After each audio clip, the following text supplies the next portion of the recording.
Hey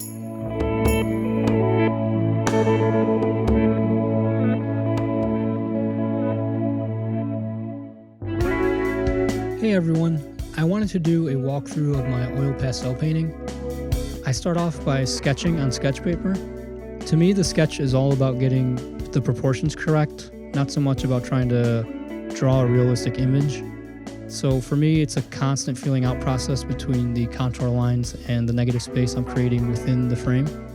I do this in layers by doing an approximation with light lines, and then from there, once I think I'm getting pretty accurate, I put down darker lines. It feels more like sculpture to me than drawing. An aid I use is looking for abstract shapes within the reference photo, whether they're shadow lines or a change in color. Anything really that your eye catches that is like an abstract shape you can put down, and then that helps me feel out the spacing one step further and seeing how those shapes fit within the drawing and if they feel right. And later on, I use those shapes to let me know where certain shadows are or where certain colors are. Next, I transfer my sketch onto a sheet of pastel paper. I start out by measuring out the exact same frame size onto my final sheet and making sure it's centered. Then I take tracing paper, tape it on top of my sketch, and with the micron pen, I go over all the lines I will be transferring. Now you can see the abstract shapes I was mentioning before.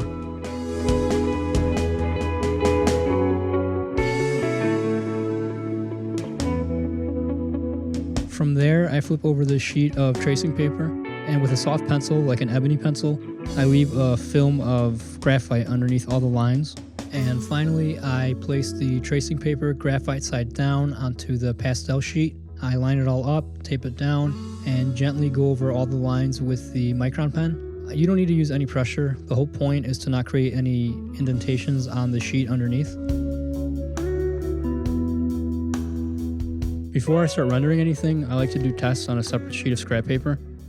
This comes in handy throughout the whole process. Aside from doing tests of colors and textures, I also use it to clean the pastels and to get hard edges once they start rounding out.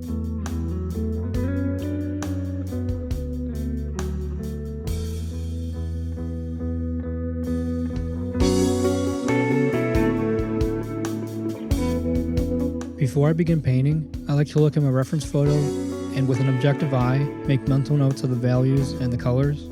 Keeping that in mind, I start putting down thin base coat layers. You can see for the body, I begin with a blue, and using the abstract shapes from the sketch, I start adjusting the values for the shadows. For the head, I use a purple to let me know there's a subtle color change there.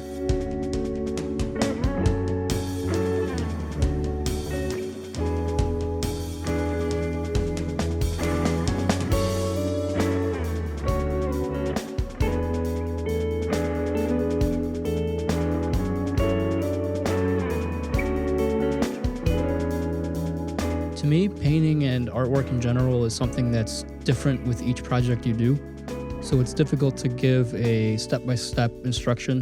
So that's why I decided to do a general walkthrough of my process. And the way I work is to break down the image objectively into values, proportions, color, subtle color changes, and abstract shapes. So in a sense, that is my process. It's a constant back and forth and checking and calibrating, adjusting those things until what I'm drawing and painting looks correct to the reference. And if it doesn't look correct to the reference, then something along those lines is off.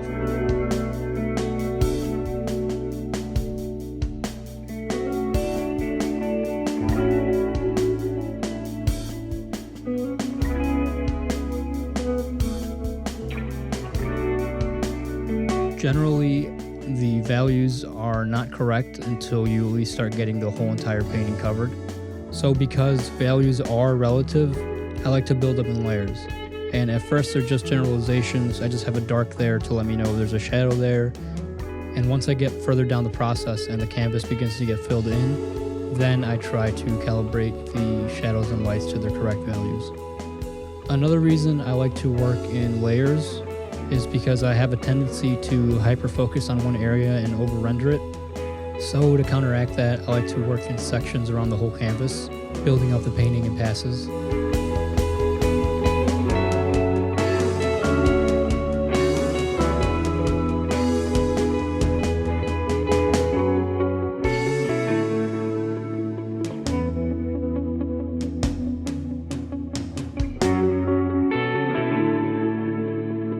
pastels I'm using are very affordable and entry level. The brand is ProArt, and you can find a set of 24 for about $14 on Amazon. And that's important to me because my goal with these videos and this channel is to make it relatable and accessible to everyone. With these pastels being entry level, they were very waxy, and as a result, they weren't blending the way I thought they would. And that brings me to my next point, which is puzzle solving. Don't get discouraged if you're running into problems or things aren't working out the way you wanted them to. A lot of the creative process for me is puzzle solving. For instance, in this piece, I like working in layers and building up thinner layers and thinner layers until I get a base, and then from there I can start tweaking and getting into the finer details of the image. However, rather quickly I realized that the thin layer technique was not going to work. Not only that, but also because the pastels were so waxy, I was having difficulty blending them. So once I started adding a new layer of color, it would peel back the layer underneath it and reveal the raw paper. I realized I had to adjust the way I applied the pastel so it wouldn't peel. However, one of the positives of this waxy texture was that it made the beat come together quickly. It came together on its own practically. Eventually, I had to learn the limitations of my tools and not get discouraged by them.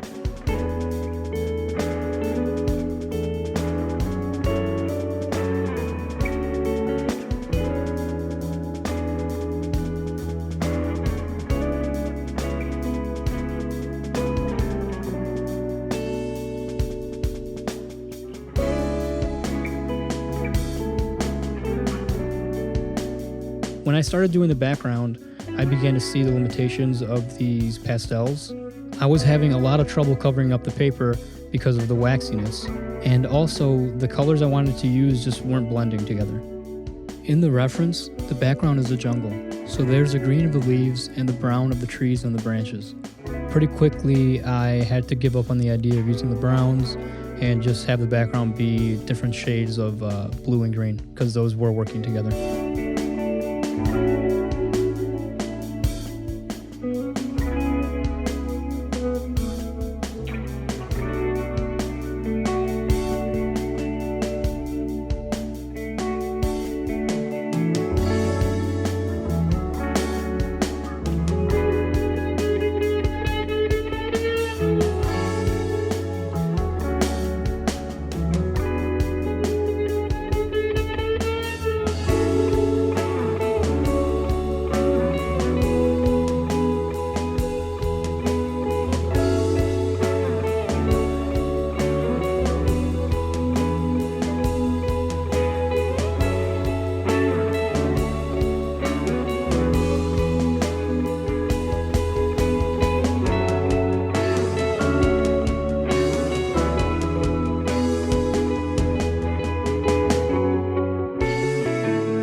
So here you can see how I had to get creative to work within the limitations of my medium.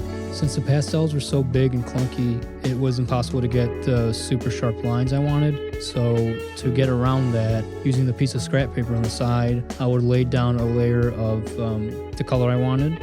Then with my nail, I would scrape off little shavings, place those shavings where I need them exactly on the painting. And with a knitting needle, I would gently go over that so it sticks. And because the medium is so thick and layered, I could also redefine the edge with the knitting needle as needed. The needle itself is dull, not sharp, but it's another tool to use if needed. Sometimes I use the needle and sometimes I just use my nail. And here's the final piece.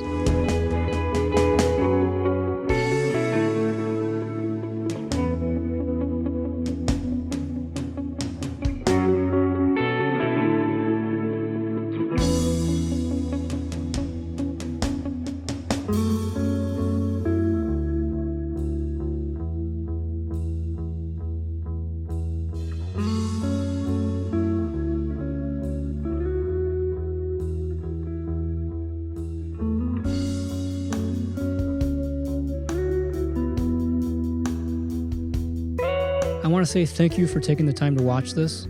I hope it was insightful and entertaining. My goal for this channel is to create a place where artists can get together and communicate. Whether you're a hobbyist or a professional, I want to create a place where artists can inspire each other and help each other out. If you're excited about a new project you're working on, please share it with us in the comment section.